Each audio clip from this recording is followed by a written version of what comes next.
Hello, good afternoon and welcome to The Pulse. Welcome to you live from our studios here at Kukumlimli. We're live on DSTV channel 421, GoTV channel 125 and around the world on myjoyonline.com. My name is Faustina Safo. Tonight, the minority in Parliament slams government's 2026 budget statement and economic policy as growthless and jobless, saying it marks economic stagnation as progress. We bring you details of the minorities news conference, which also takes aim at the IMF for not holding government accountable. Minister, members of the press, also conveniently fails to mention the disastrous auction performance throughout 2025. Market participants have delivered a devastating verdict. Also this afternoon, Interior Minister Muntaka Mubarak has just announced its nationwide recruitment exercise for the Internal Security Services has been postponed to November 17 following the tragic deaths recorded in the recent stampede at the Airworks Stadium. We'll bring you more on that as government pledges military recruitment slots for families that lost their children in the exercise at the Airworks Sports Stadium on Wednesday. Also this afternoon on The Pulse, President Mahama has revealed plans by a private investor to establish a ferry service in Tema that will serve countries along the West African coast.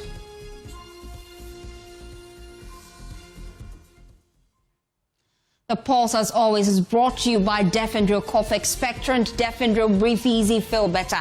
Please stay for details. We'll be back after this quick turn. Thanks for choosing us. This afternoon, the minority in Parliament has described the 2026 budget as, quote, growthless, jobless and minimalist, unquote, saying it falls short of addressing Ghana's urgent economic challenges. It also accuses the IMF of reneging on its oversight responsibility, allowing the government to deviate from key agreements. Presenting the budget to Parliament yesterday, the Finance Minister, Dr. Kasiela Tuforsin, outlined a comprehensive plan to drive economic growth, improve infrastructure and enhance the lives of citizens. The budget totaled 357 billion Ghana cedis, prioritizing strategic investments in key sectors, including infrastructure, education, healthcare, agriculture, energy, and social protection. The finance minister told Parliament that a new tax reform will abolish COVID-19 levy, mineral exploration tax, and also realign a number of existing taxes. This is what he said on the exact reforms of the value-added tax.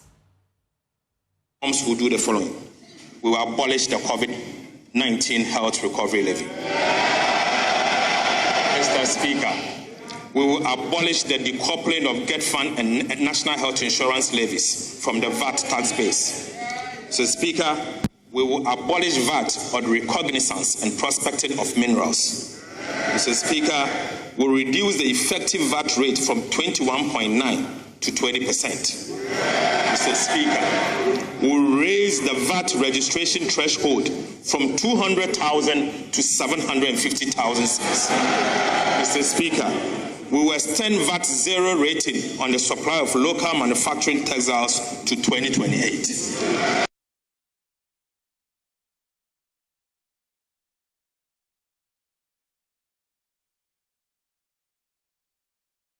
Minorities response. Here are some of the key budget allocations for the 2026 fiscal year.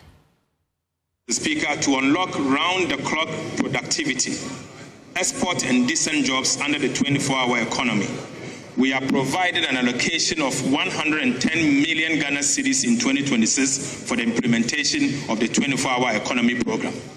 Mr. Speaker, we will be leveraging with the 24-hour economy program will be leveraging with GIF and DBG and provide private capital to keep financing largely of the sovereign balance sheet. Mr. Speaker, we have allocated an amount of 2.2 billion Ghana cedis to the Ministry of Food and Agriculture. Right, Honorable Speaker, of this amount, we have allocated 245 million Ghana cedis for the Nkokon Ketsenketse and Livestock Program. We have also allocated an amount of 15.2 billion Ghana cedis for the energy sector shortfalls.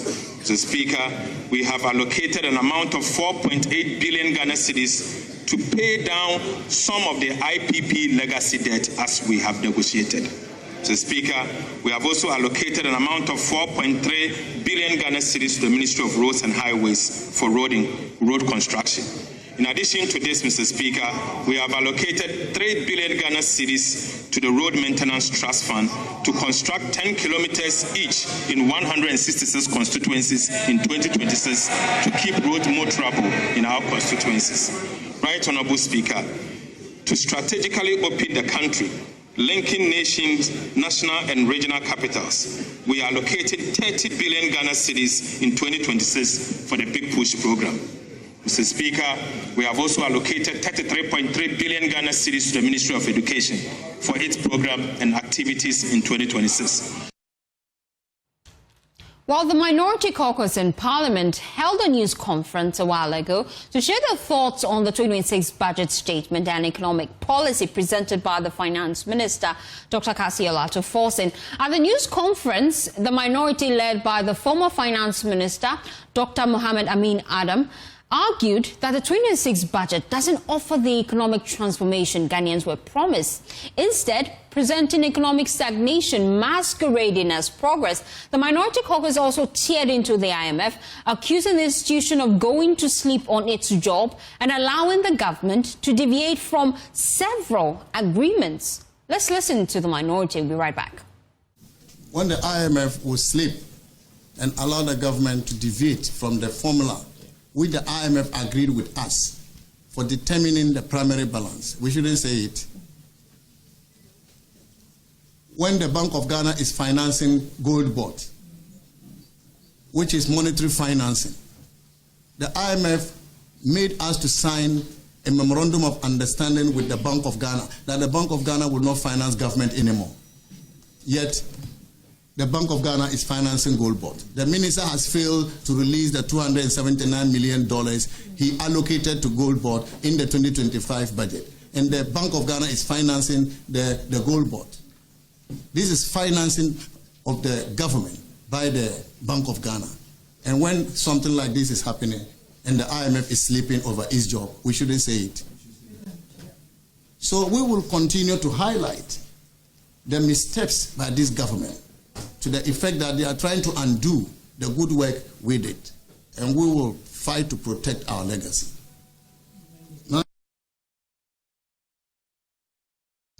Mohamed Amin Adam also claimed that the government has failed to achieve several of its revenue targets for 2025, insisting the government's claim of fiscal discipline is because it is unable to raise revenue. Goods and services. The government programmed to spend 5.1 billion Ghana cedis from quarter 1 to quarter 3, but ended up spending only 3.8 billion Ghana cedis.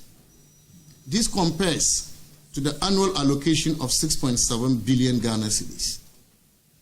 The amount released for goods and services is about 56% of the total allocation for the year, yet the year has come to an end already. CAPEX.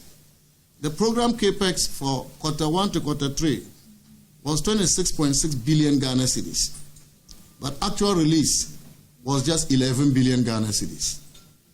This is 34% of the total CAPEX of 32.6 billion Ghana cedis allocated for the year 2025.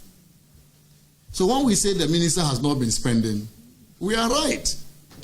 The minister failed to achieve its revenue requirements. I've indicated that. They came to Parliament and they were too boastful of their revenue measures. But the reality is that they have failed.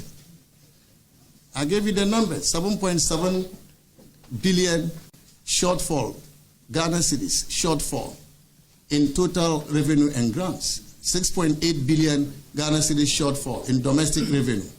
9 billion Ghana cedis shortfall in tax revenue.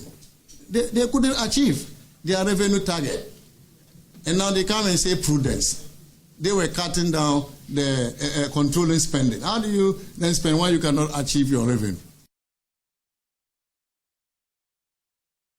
While the minority also claimed that investors have delivered a poor verdict on the NDC's management of the economy. Here's why. The minister, members of the press, also conveniently fails to mention the disastrous auction performance throughout 2025. Market participants have delivered a devastating verdict on the administration's economic management through their systematic avoidance of government securities. Out of 45 auctions conducted this year, an unprecedented 25 have failed outright, a failure rate exceeding 55%. That reveals not just market skepticism, but active rejection of government paper. Investors are voting with their feet and their capital, demonstrating a clear preference for short-term instruments over any long-term commitments to a government they no longer trust, just 10 months since they assumed office. This pattern of auction failures has created a vicious cycle. Each failed auction forces the government to rely more heavily on expensive short-term borrowing, which in turn increases rollover risk and further undermines investor confidence. The cumulative shortfalls of 17.5 billion Ghana cedis represent not just a financing gap, but a vote of no confidence in the government's ability to manage the economy sustainably. The stock market's reaction during this budget presentation week provides additional damning evidence of this confidence crisis. This week,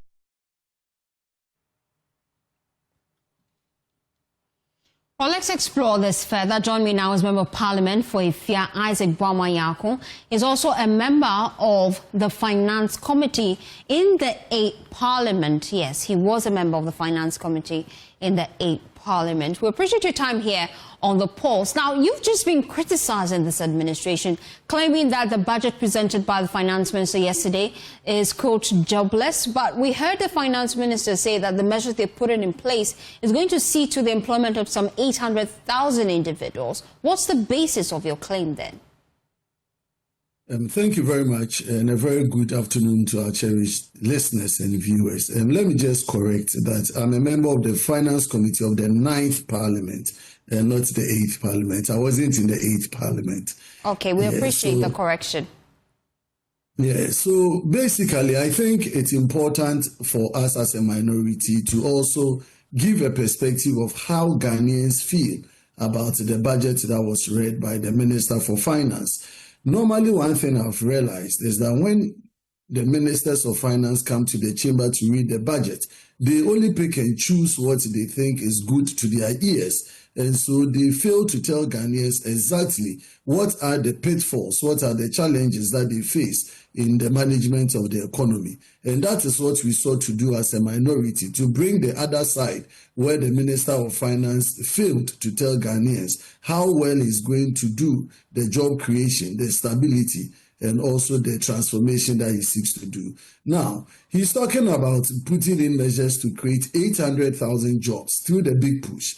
The first question I would like to ask you and him is that in this year 2025, we've gone through 3 quarters of the year. How many jobs has the Minister of Finance and the government created for Ghanaians?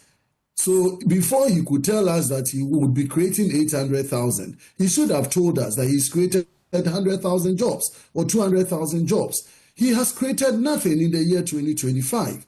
If you look at the big push that he's talking about, government said it was going to release almost about 13 billion for the big push. The Minister of Finance has not released that money.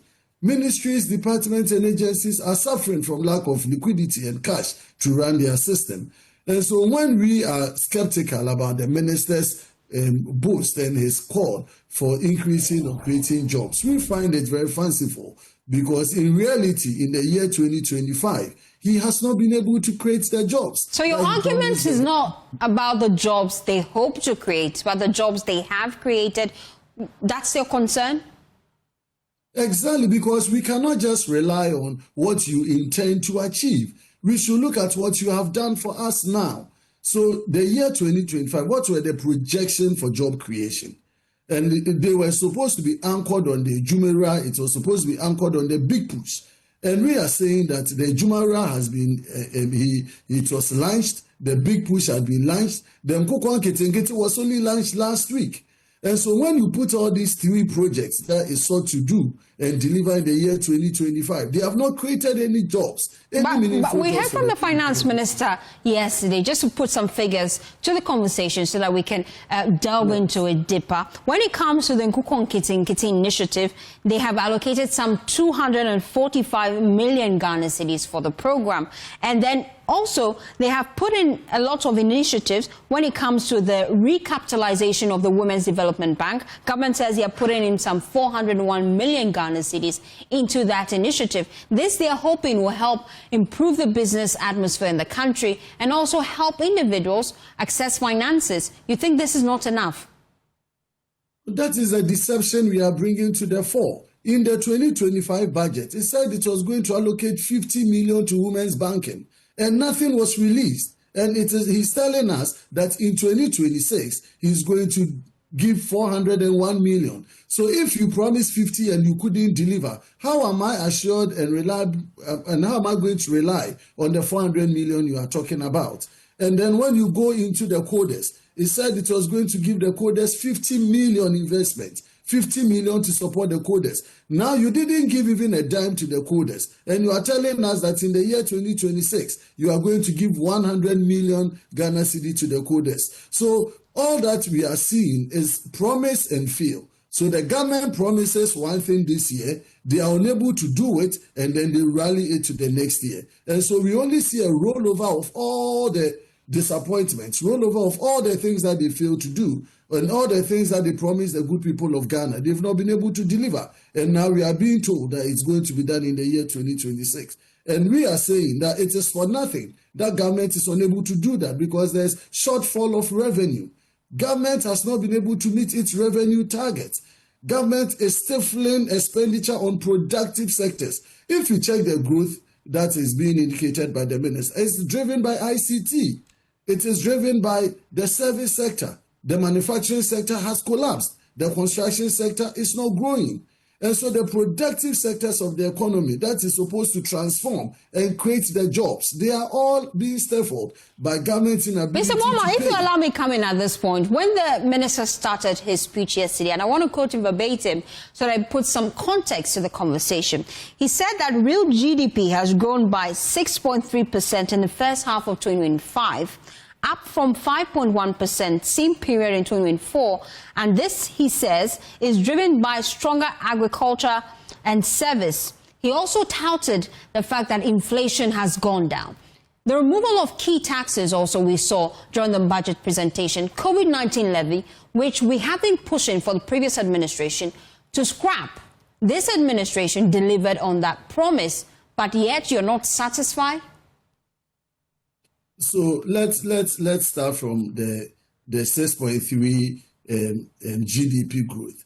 You see, that's why I'm saying that the minister was only playing smart with the good people of this country.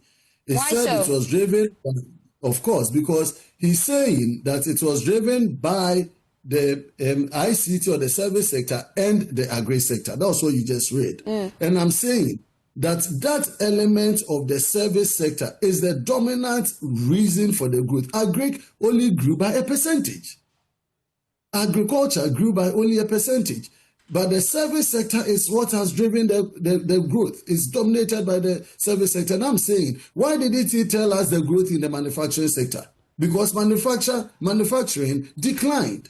Why didn't he talk about the growth in the construction sector? Because it declined. So the productive areas that is supposed to create the jobs have all declined. And that is where the problem is coming from. And so if government wants to do anything to create the jobs that they are talking about, the big push, is saying that the big push is expecting to create about 800,000 jobs. You ask yourself, what is the year span for the big push? So if you are using construction, for example, and you want to create 800,000 jobs, you know that these jobs are not sustainable jobs. They are not permanent jobs that's going to empower the youth. If you listen to the budget, did you hear anything about skills and capacity training for the youth? How much was allocated to TVET? So it's misplaced priority. The government is not focusing. Look at the people that went to die at 37 at Burma camp or the LWAC. They were all looking for jobs. They are looking for non-existing jobs, and that should tell us as a people that we are not investing in the areas that are required for this country to create the needed jobs for the youth of this country. And it is important that the minister should come clear all the things that he promised. Let's go to the taxes.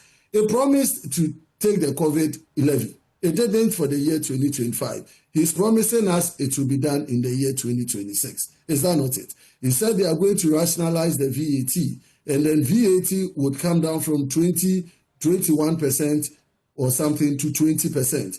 These are all things that they have made promises onto the last year budget. And this year, when they came in, they promised they were going to take the COVID levy. They couldn't. Now they have pushed it to next year. We want the good people of Ghana to be relieved of all the pressures that Ghanaians have gone through. We want the government to create real jobs, not fanciful jobs. We want the government to tell us where are they placing their investments, for which ordinary Ghanaians and the youth will be able to see that these are the areas government is concentrating on. These are the areas that they are creating the jobs for the youth of this country so that the Ghanaians can benefit. But the minority seems to paint a bleak picture about the economy. But then as a consumer, I'm pleased that the price of the cedi in the market is very good. I can import whatever I want to. I can take trips and it's more affordable. We heard Bawumia tell us that if the fundamentals are weak, the exchange rate will expose you. Clearly, it appears that this administration is fixing the fundamentals. You disagree? You know, we all can attest to the fact that there's macroeconomic stability. We all can attest that the dollar cedi rate has fallen from 14 in January to now about 11. And you see, that is where the challenge is. Where you create artificial fall or stability of the cedi, with just a matter of time, you'll be exposed. IMF has warned us. So far, government have injected over $4 billion into the economy. Why were they able to do that? Because some government in the year 2024 created the enabling environment. We were able to make sure that we prepare some buffers for the country. So you're taking credit for the performance of the cedi? No, what I'm saying is that because we were able to create buffer, we were able to create reserves, it made it easier for government to now use the return from the gold sale to cushion the system. And we are saying from the minority, yes, it is good that we've been able to bring down the cedi, but the mechanisms we are using to maintain or bring down the cedi is not sustainable, because we are living in a world where gold market prices and fuel or petroleum prices or crude prices are not stable. In any moment where gold prices fall, in any time that fuel prices fall, where are we going to get the dollars to pump into the system? So prudent economics will tell the government that you don't throw all your dollars, all your forex into the system. It is good, it has come down, but we are saying that, yes, let's manage it. The good people of Ghana can see relief in the exchange rate, but we all live to see it is not painting a gloomy picture. We are only drawing government attention to the fact that the way and manner in which they are managing even the forex is only a matter of time. If we are not careful, if we don't build strong reserves, if we don't prepare for the unexpected in the near future, we will come back to this conversation and you tell the minority we told them so. Let's look at the energy sector. We just heard from the finance minister tell us that ECG revenue has risen by almost 90%, from 900 million to 1.7 billion per month. And they also say that they have restored fiscal discipline. Let's look at the performance of ECG under this administration. You must be at least pleased with that. Yes, let me commend the current management of ECG, led by their managing director, for the transformation that they brought into ECG. We can all attest to the fact that ECG has seen significant management, good management practices. Their revenue have gone up. they've cut down on their procurement, and the cost of procurement have been reduced, and so on and so forth. And just not on your platform, at the finance committee level, at the energy committee level, we have applauded management. But that is only one of the things that they have done. And I say, and I told them in some of our meetings, that the potential of ECG is even bigger than what we are seeing.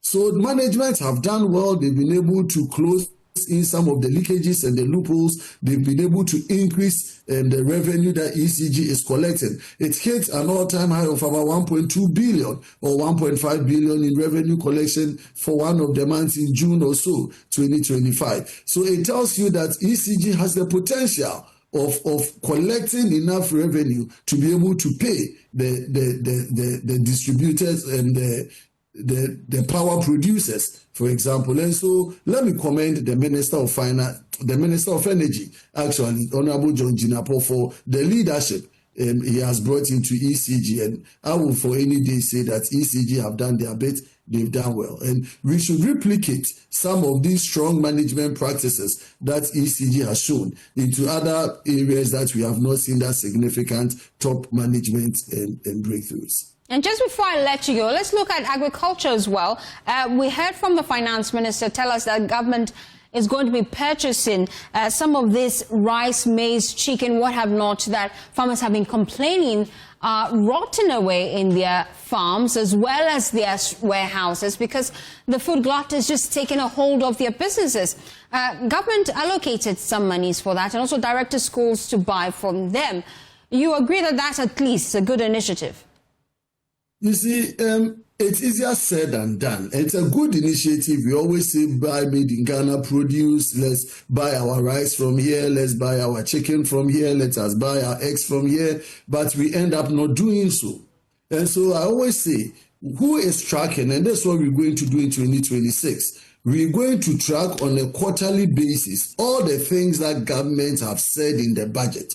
The first year, 2025, we gave it to them to settle down. Now the honeymoon is over. We're going to hold government strictly accountable for the promises it has made to the good people of this country. So it's a good initiative to give the direction. It's a good policy decision, but we have not seen it being implemented. If you are telling us for 2026, what have you done in 2025? Are they still not buying for the schools? Why haven't you given that instruction earlier in the year for them to buy from the market? Is it that the market doesn't have the quantity to supply? No, we have ready market. The market is available. And so government has to ensure that when they come up with these policy decisions, they enforce it. Because it is one thing when they say it as a policy statement, and it is a different thing when it comes to implementing and making sure that people buy made in Ghana products. The market is equipped to be able to deliver the quantities for the people, and at the end of the day, the good people of Ghana become beneficiaries of the finances of this country. Thank you so much, Isaac Boamayako. He's Member of Parliament for Ifia constituency. You're still watching The Pulse. We'll be back with more here. Please stay with us.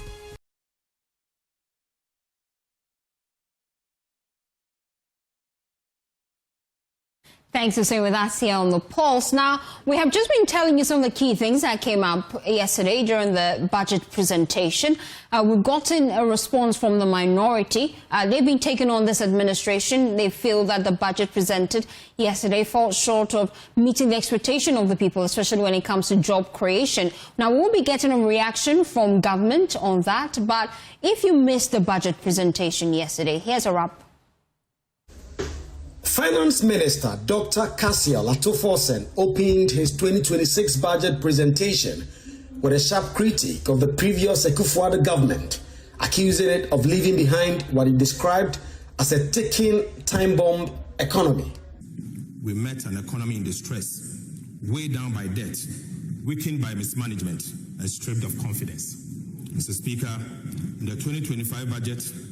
On the economy itself, the government says it has begun the rationalization of the VAT system, a move expected to reduce the effective VAT rate on all goods and offer much needed relief to businesses. The new VAT reforms will do the following.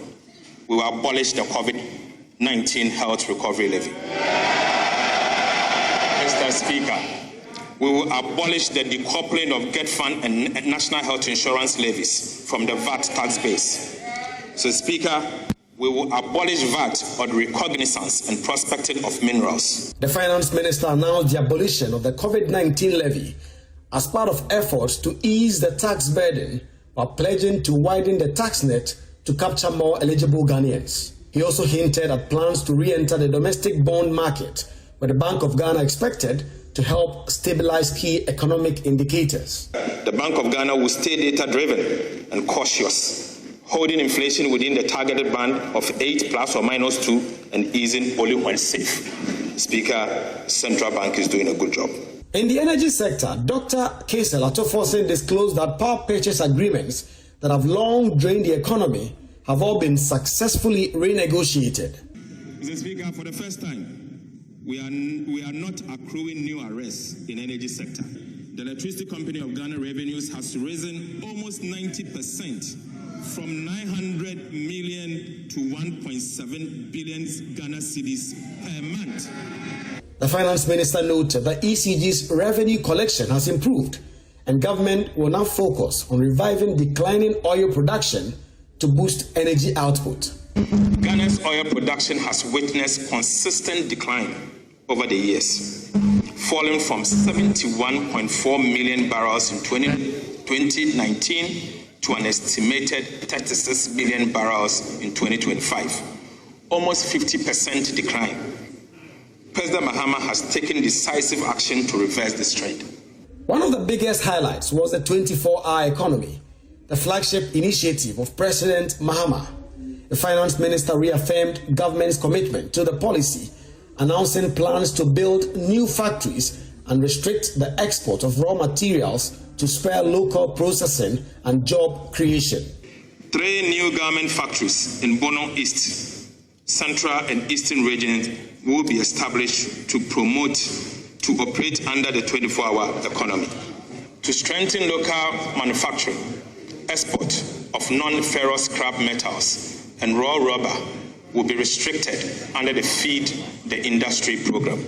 7 new agro-processing plants in the Northern, Central, Ahafo, Bono, Northeast, Bono East, and Western North regions will soon be fully operational. In Agric, the government plans to establish farmer service centers nationwide and procure modern farm equipment to boost productivity. The government will provide agriculture mechanization machinery for 50 agricultural districts with over 4,400 different machineries. So, Speaker, these machineries will include the following. So, Speaker, we'll be getting 660 tractors, 3,000 tractor trailers, 200 mini tractors. Under the Big Push agenda, the major infrastructural drive and Accra-Kumasi Expressway was announced. Ghana's first modern 6-lane bi-directional Class A expressway, stretching 198.7 kilometers. The Accra-Kumasi Expressway will link the capital to the Ashanti region. In education, government will begin phasing out the double track system and embark on a massive retooling of schools to enhance teaching and learning. Mr. Speaker, government is rolling out a 2-year program to end the double track system in our secondary schools. Mr. Speaker, under this program, we will upgrade Category A schools by building new classroom blocks. We will upgrade 10 Category B schools to Category A, equipping them with modern classrooms. We will accordingly upgrade 30 Category C schools to Category B. Mr. Speaker, we will build new classrooms, dormitories, and modern science resource centers. On the health front, Dr. Kasel Atoforsen announced the construction of 6 new regional hospitals and the completion of 10 Agenda 111 hospitals started under the previous administration. Mr. Speaker, government will begin the construction of 6 new regional hospitals for 6 newly created regions, beginning with 3 hospitals in 2026 and 2 district hospitals at Bole and Shama. Mr. Speaker, also in 2026, Government will complete 10 Agenda 111 hospitals. We will continue the General Hospital.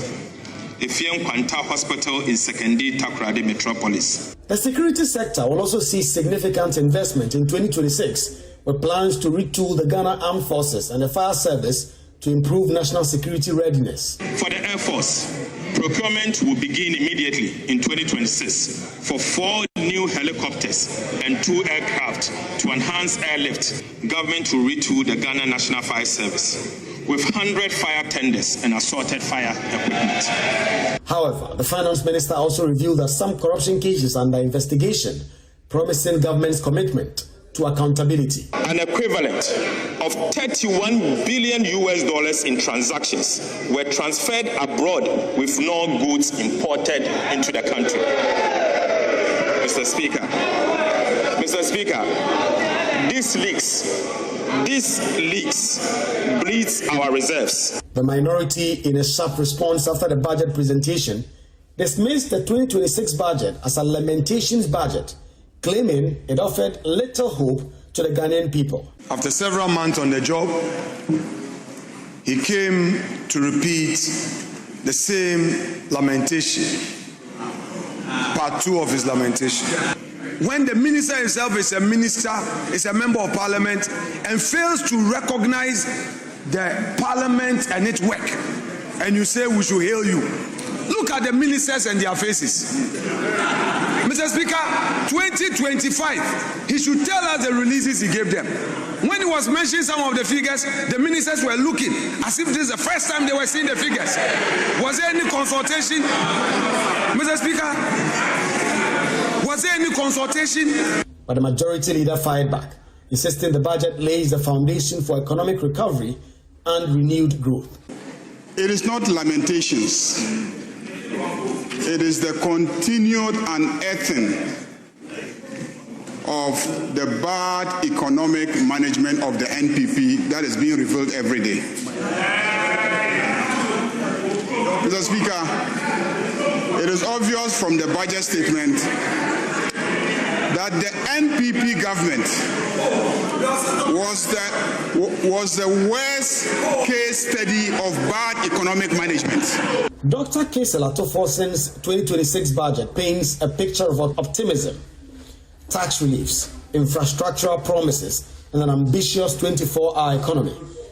But as always, the real test will be in delivery and whether the numbers will match the rhetoric in the months ahead. Finance Minister Dr. Kassia. Well, let's head now to Kumasi because some of you have been reacting to the Finance Minister budget presentation yesterday. Rabna Okwe was on the ground for us.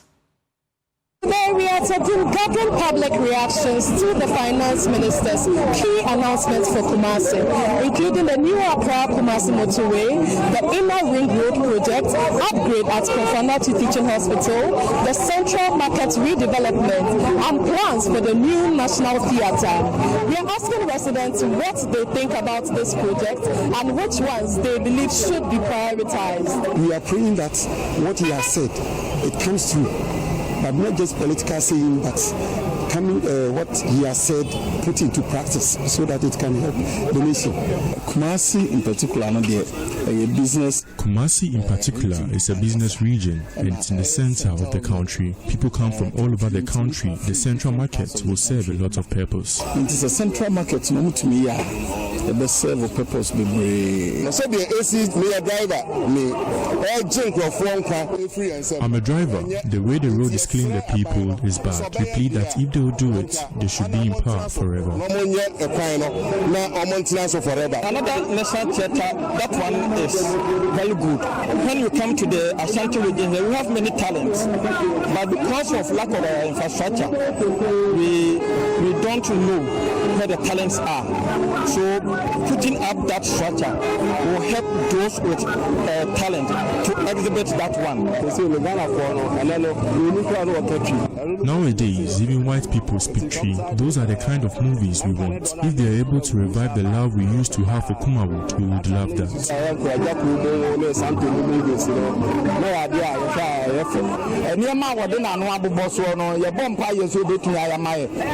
We pray they are able to do them for us, especially the Accra-Kumasi motorway. Too many accidents happen on that road. I support them.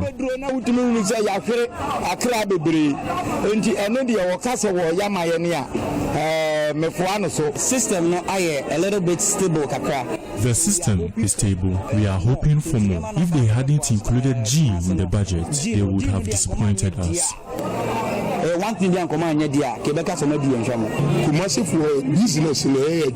are predominantly traders in Kumasi. If they are able to complete the central and Kroflo market, he will be the savior of Ashanti region. I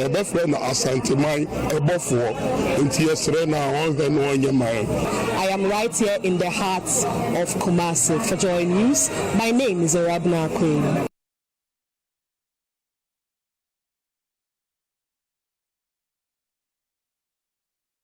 Well, here in Accra, we've also been doing some digging into the amount government plans to spend for the Defense Ministry and why exactly government is allocating that much. 10 billion Ghana cedis were told yesterday by the Finance Minister. But we've heard from the minority raise concerns really about the budget. They claim that it fails to deliver on the promises of the people, especially when it comes to the provision of jobs. Let me bring in Kofi Ako. He is the Vice Chairperson of the Economy and Development Committee of Parliament. He speaks for government. We appreciate your time here on The Pulse. The minority held a news conference this afternoon, really punching holes into the Finance Minister presentation yesterday. I'll start with your initial reaction to that news conference held by Amin Adam earlier. Okay.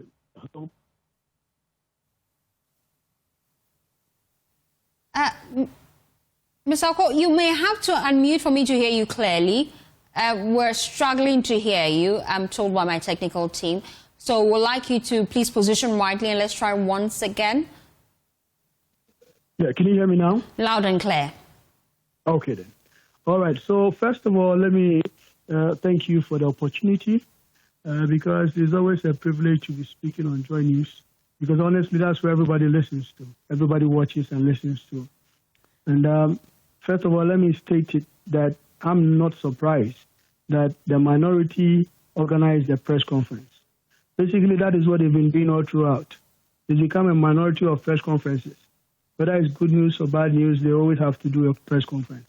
So don't be amused by it. And Ghanaians can attest to the fact that this government is performing. I mean, the macro and micro indications are clear. And I, from a rural constituency, I always go with the FX and the prices of goods on the market. A woman in Axim, who in 2024, as of December, used to buy a bag of rice for 1,200 is now buying the same quantity amount of rice for half the price of about 600, 540. The woman that sells Yebo fruit in Takrade now goes to the shop and the oil she was buying at 800, now she's buying at almost 350, 400. Those are what Ghanaians look up to.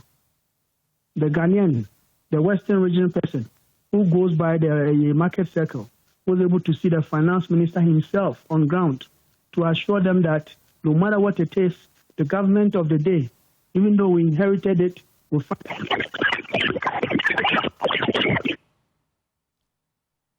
Oh dear, we seem to have lost you.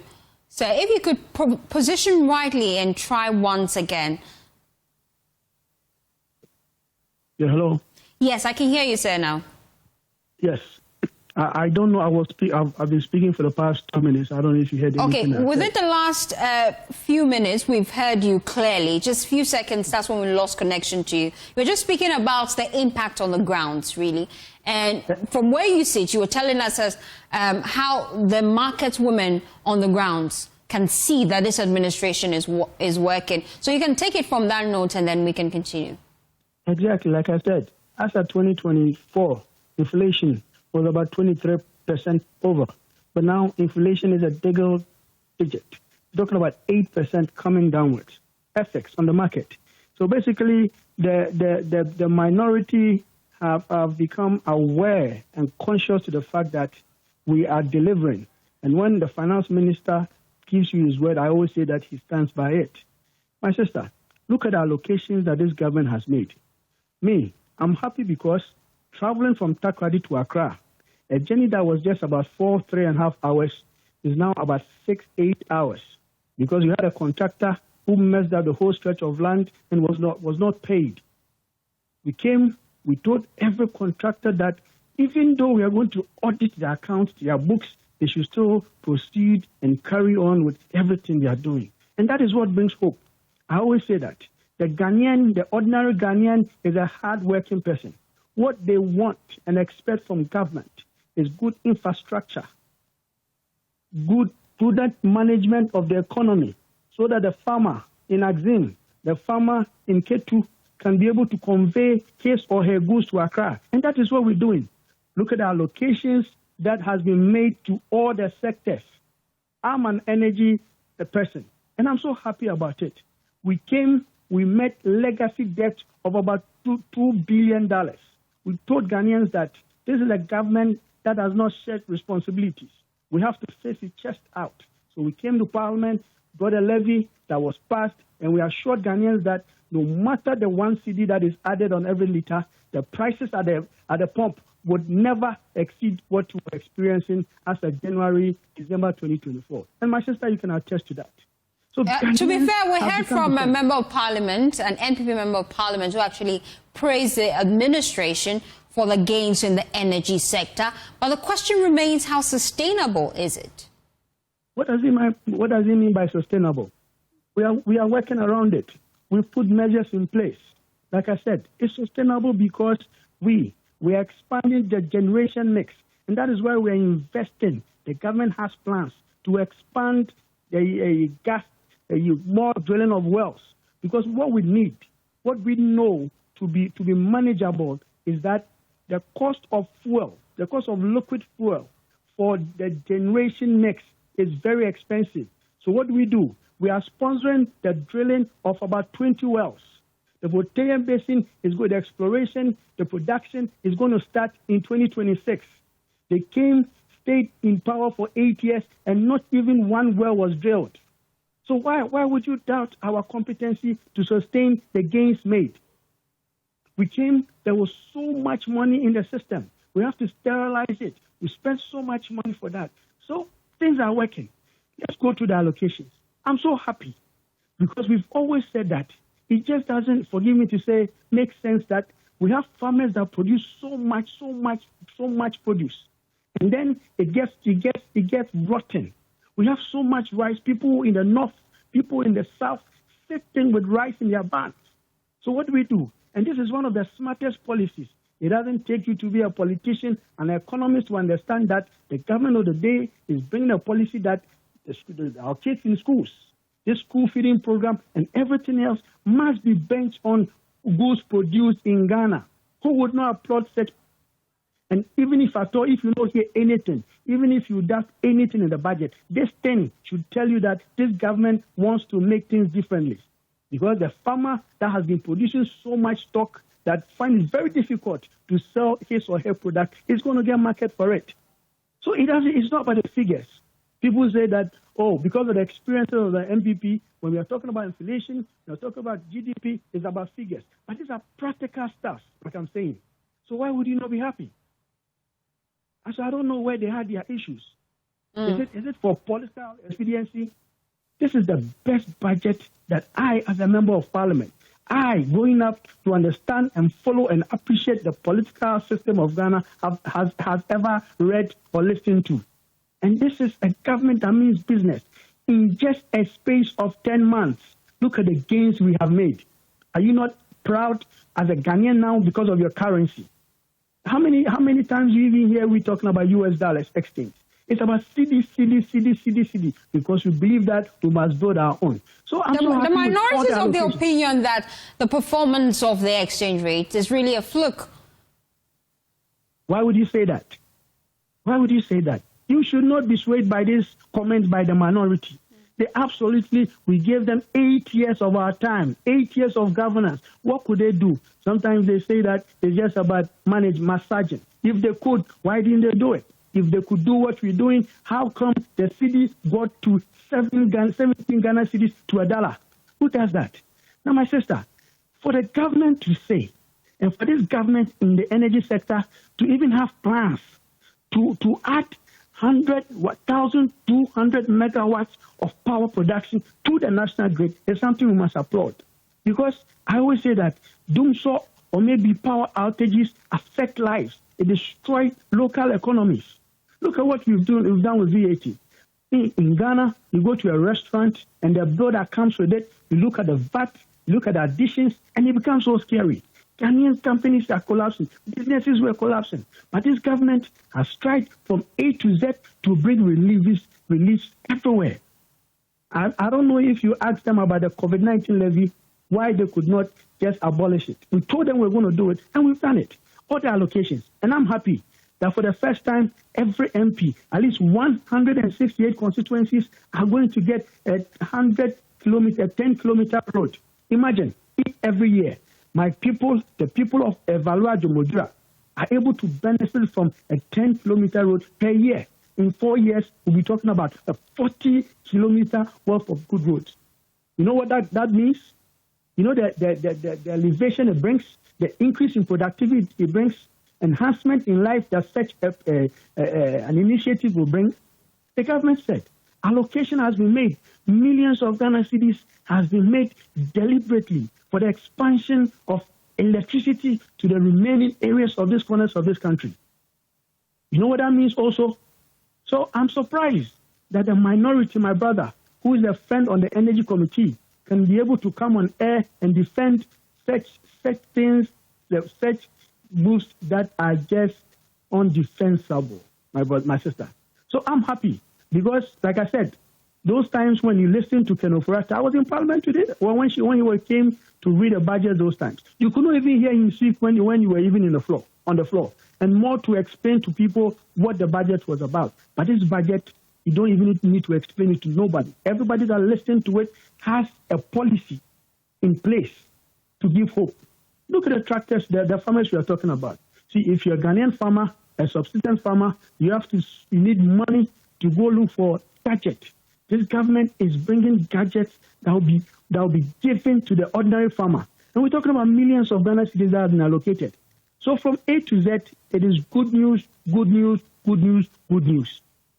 Thank you so much, Vice Chairperson of Economy and Development Committee in Parliament, Kofi Ako. We appreciate your time here on the Pulse. Well, JoyNews research has shown that the government's defense budget for next year is expected to go up by some 70%, with the retooling of the Air Force taking center stage. Over 10 billion cedis has been budgeted for the 2026 and fiscal year. About 25% we know is expected to be spent on revamping the Ghana Air Force, with 4 modern helicopters expected to be procured in 4 years. Well, JoyNews research team has been digging deep and trying to break down this 10 billion Ghana cedis defense budget, what exactly it will be used for. Let's listen to Isaac Kofi.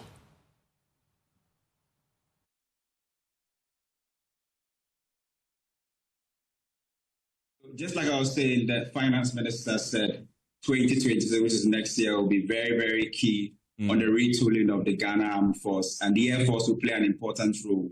What we are learning from the data that we've been tracking from both the 2025 budget and next year's budget is that we are going to have our defense budget being increased to some 10.8 billion Ghana cedis in 2026. And let me walk you through the breakdown of this 10.8 billion cedis. We understand the headquarters, which definitely will be manning the compensation of employees, the salaries of those under the Ministry of Defense will take about 7 billion Ghana cedis. Feeding for the armed force will be around 300 million Ghana cedis. We also have retooling of the Ghana Air Force, very, very important. The finance minister said it yesterday. And we also understand that will cost the state some 2.7 billion cedis next year. and the construction of forward base in the northern parts of the country, northern border security, and as well as the establishment of new barracks will cost the state some 150 million Ghana cedis. So essentially, the defense budget is expected to hit some 10.7 or 10.8 billion cedis next year, and the retooling of the Air Force plays an important role. We also understand that this is expected to go up by 70%, Ghana's defense budget. Is this the first time that we're seeing such an exponential jump in our defense budget? If you look at the 10.7 or 10.8 billion, definitely what you see that this is the highest since independence. And the checks we've done is that the average increment over the past 3 years has been around 40%. But this year, the expectation, and based on what we are seeing in the budgets, is that defense budgets will go up by 70%. That definitely is an outlier when you look at the annual growth rate in terms of defense budget. What we also understand is that if you look at the retooling of the Ghana Air Force, majority of that will come from the procurement of the ultra-modern or new or modern helicopters, which the finance minister said is going to be in 4 years. So definitely you can't compare, the budget of 6.4 billion last year to next year's 10.7 billion. You can see a huge difference. And it's interesting that just, 3 months after that helicopter crash that killed 8, including the defense minister, the government is now hoping to add an additional 3 billion cedis to defense budgets next year. And many would want to know how much of that is a percentage to our current GDP, or the one that we're projecting to have in 2026. Well, so unfortunately, we've not been able to spend a lot on our defense, right? But this increment will take the number higher. What we understand is that if you look at the retooling of the Air Force, that will form a significant part of the defense budget this year. That's about 24% of the entire defense budget. But education and health still remain the biggest in terms of, if you're comparing it to GDP, education and health remains the highest. But you can't take defense out of the top 5.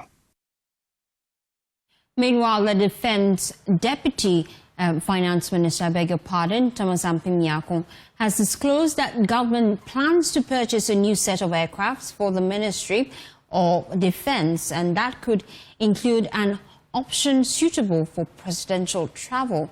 There's more in this engagement. Procurement process will start in 2026, and it takes time for the manufacturing of these aircrafts for them to be delivered. In fact, for the aircrafts, what I was told is that they will be delivered sometime in 2029 or late 2028, realistically around 2029. So it is a procurement process that is going to start now, but the delivery will happen later. The helicopters are likely to be delivered maybe in 24 months or sooner. The finance minister is also the acting defense minister. He's been to France and I think is Egypt and others to have discussions on these things. So they are not things that will happen in 2026, but the procurement. But you're making allocations for them now. We are making yes.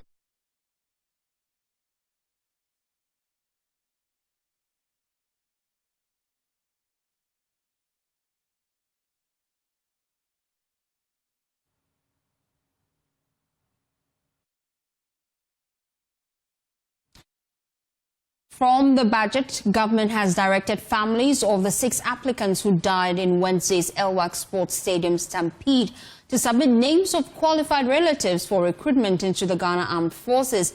The gesture, according to officials, is to honor the memories of the victims who died while pursuing their dream of serving their country. The tragic incident occurred when hundreds of hopeful applicants attempted to enter the stadium for documentation and body selection, resulting in a deadly rush that claimed 6 lives and left many others injured. During a visit to one of the bereaved families at Enyan in the Central Region, the Deputy Defense Minister, Ernest Bruda Gyamfi, disclosed that President John Dramani Mahama has instructed that each affected family be given an automatic slot. still anything.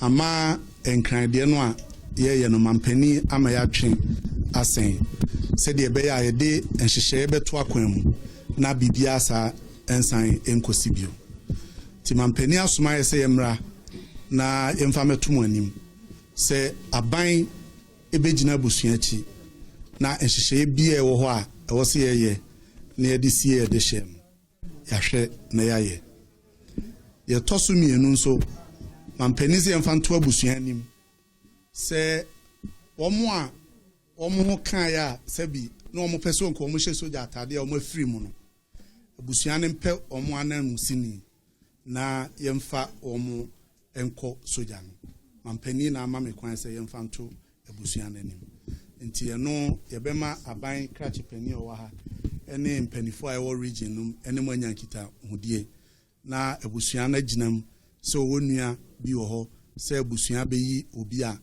obetimi akɔ sogya no na wasi nanan ɛno nso yɛde ho hyehyɛ ɛbɛto ɛhɔ afei deɛ atwa toɔ koraa yɛ awerɛkyekyerɛ ne yɛde bɛma mo. Meanwhile, the Minister of Gender, Children and Social Protection, Agnes Namumulate, described the incident as deeply heartbreaking and said the state will ensure all 6 victims receive a befitting burial as part of efforts to honor their families and memories.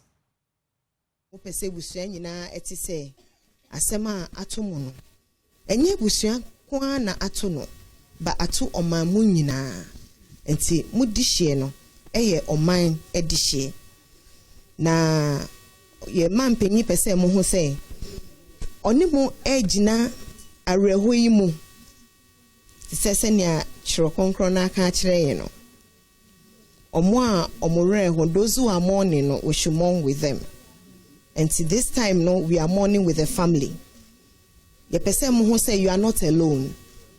The entire country, His Excellency John Mahama and the government nyina is standing with you through this painful period. Na ehihye ewo ho ema nkwala no omo aka baabi na omo a omo eprepre nyina no His Excellency say ojinemu omo hia emoa na yama yendi share befitting burial no obejinemu na oman no ata ebusu echi ne amamo befitting burial yamano yeba no befitting burial nefe nso no omo a omo hia yaresa nso no me sure se mo ate say omo nyina wo 37 a aban afa omo ho ka enyina kosi time a omo ho ebeto omo. You heard there Agnes Namumulate just saying that indeed government will ensure that the deceased, they ensure that they organize a befitting burial for them. Well, you're still watching The Pulse. We'll be back after this quick 10. Please stay with us.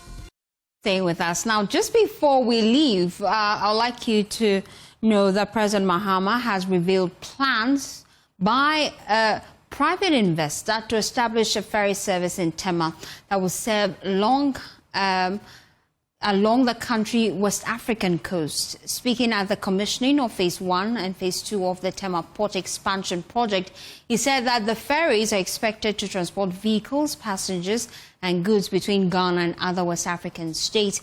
He says his government will provide full support to ensure its success. Presidential Affairs correspondent Max Obokwa has more in this report.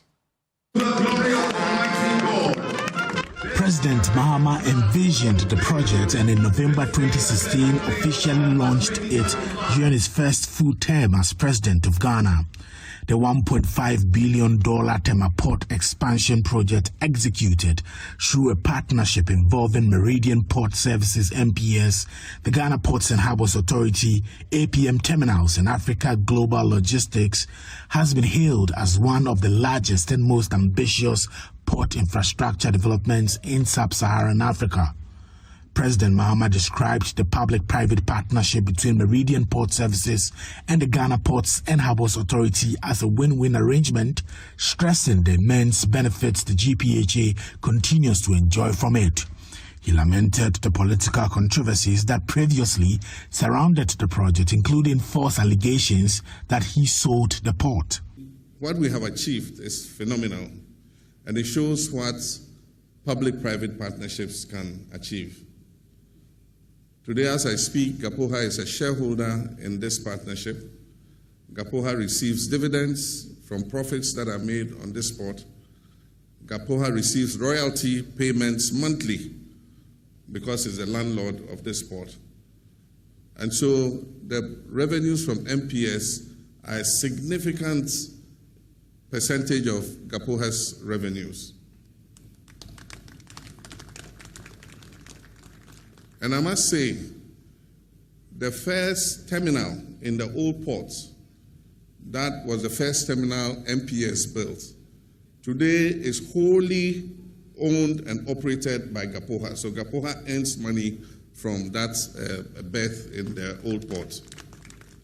And so this has been a win-win partnership. I can understand that sometimes people try to play politics, especially when elections are coming up. I was accused of selling a port that did not exist. This port did not exist. How I could have sold it, I don't understand. But, of course, it's an occupational hazard for those of us who choose to go into politics. Today, I'm proud that the biggest vessels in the world that enter the biggest ports in Dubai, in Los Angeles, and everything come into Tema Port.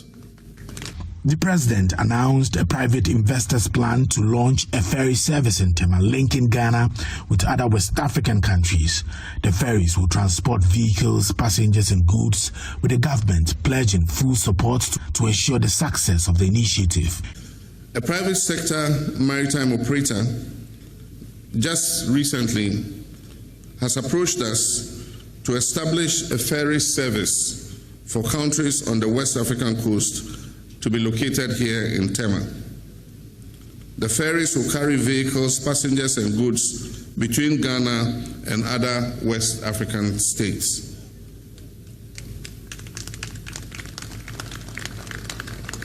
Indeed, they called on me and I referred them to the Minister of Transport and also to the Director General of the Ghana Ports and Harbours Authority. If you go to Europe, you know what the ferries are. You can drive your car onto a ferry and then it will sail to Apapa in Nigeria and you drive off and go straight into Lagos or wherever you're going. It can take trucks carrying cargo, it can take passengers, and so if we have that service, it would help supplement sending cargo always by road. You can go by ferry with your goods to Nigeria. He also tasked the port authorities to create employment opportunities for young Ghanaians. The CEO of Meridian Port Services, Mohamed Samara, commended President Mahama for his foresight in initiating the project in his first full term in 2016. Your Excellency, you have envisioned this project in 2015 when you came to launch Terminal 2 added capacity, and you put a challenge for us to build this one. And today, I stand humbly in front of you and proudly to say, with the backing of the shareholders and the effort of my team in MPS and the various authorities, we successfully delivered on your vision, Your Excellency.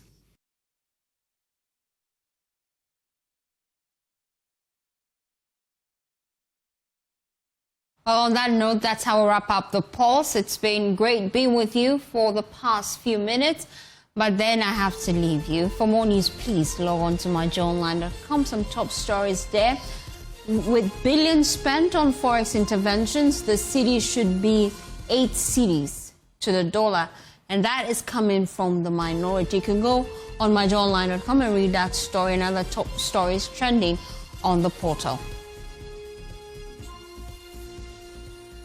My name is Faustina Safo. It's been a pleasure doing this with you. Have a wonderful weekend as you enjoy the rest of our programs. Bye.